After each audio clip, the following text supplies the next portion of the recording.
From the time I was very young, I witnessed things always changing and the impermanence of life. Love, sadness, anger, right, wrong, win, lose, fear, living and dying. I questioned myself. Is this the real meaning of life?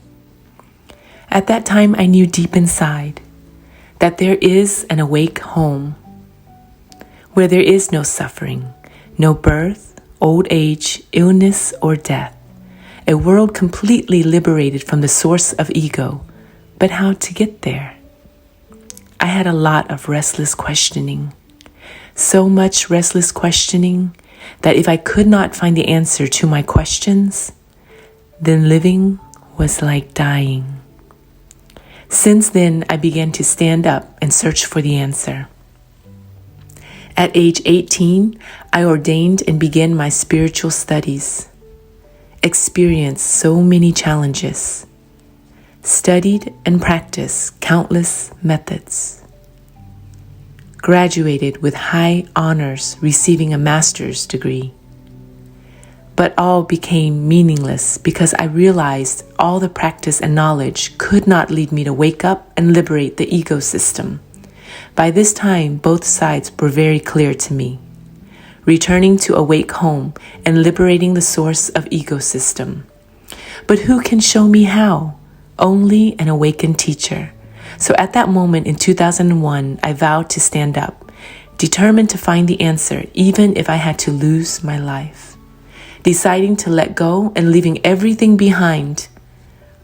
With only a few belongings and empty hands, I began an inner journey around the world, going from country to country, willing to experience any hardships, looking for an awakened teacher, anywhere and everywhere to help me find the answer.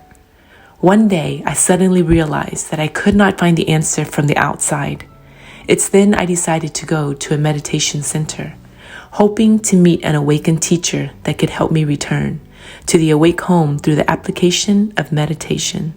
Letting go of my ordained status, I joined a retreat for lay people in Thailand. Right on the first day of the retreat, I realized that the meditation teachers there could not help me wake up and liberate the ego. Because what they taught was how to control the ego and manage suffering, not how to end the ego.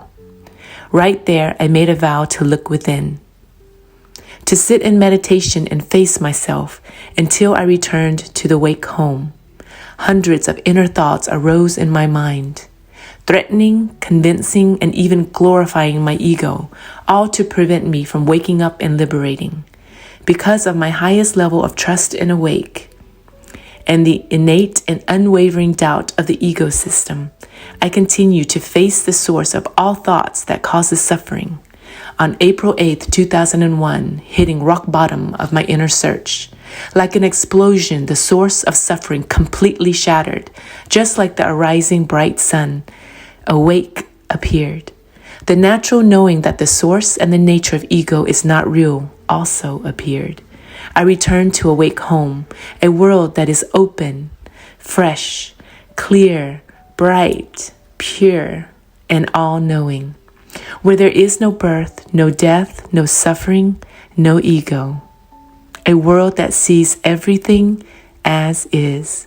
A world that emanates the 5 qualities of infinite wisdom, boundless compassion, pure essence, countless awake tools, and the great vow. The 5 qualities naturally appeared in me, and I live awake every moment. At the same time, I saw that all sentient beings have the potential to wake up, but are trapped in the human system that causes suffering. From my great vow, I stepped into this world to wake up all people, to return to the original awake home, and to liberate from the attachments to the human system that causes endless suffering, and to live with true happiness and unconditional love in all situations, disturbed by nothing. As one expression of her great vow, in 2003, Awakened Zen Master opened Universal Door Meditation Center for people of all ages, cultures, religions, and backgrounds to come and realize the awake already within. In mind-opening Dharma talks, she opens wisdom for everyone. Become what? Dirty. But original, are they dirty or clear? Original is clear water. She wakes us up in any situation, day and night, from working with individuals to small group meetings, both older and the youngest of students. Through retreats, classes, ceremonies, special events, even at expos. But she not only invites all people to come to her, the great vow moves outward to everyone. She travels to places all over the world, under all conditions, formal and informal.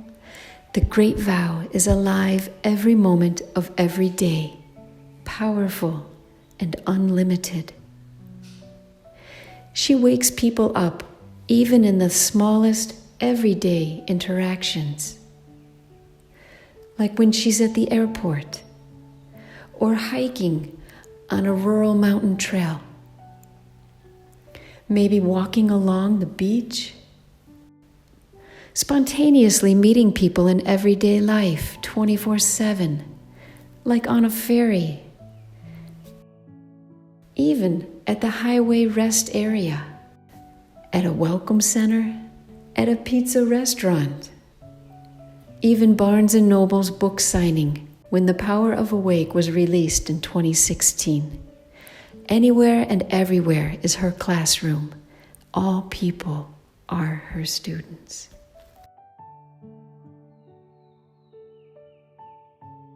Thank you, Zen Master, for your compassion, your wisdom, and your guidance. You have transformed our lives and the lives of our friends and families and those around us. Thank you for your vow and for taking your message to everyone you meet, everyone around us. We are sincerely grateful. Thank you. I truly have no words to express to you, and I have the utmost respect towards you. You are the reason that we have found the purpose to life. Because of you, I want to find my inner self and be internally happy. Thank you. Thank you so much for dedicating your life to helping other beings awaken.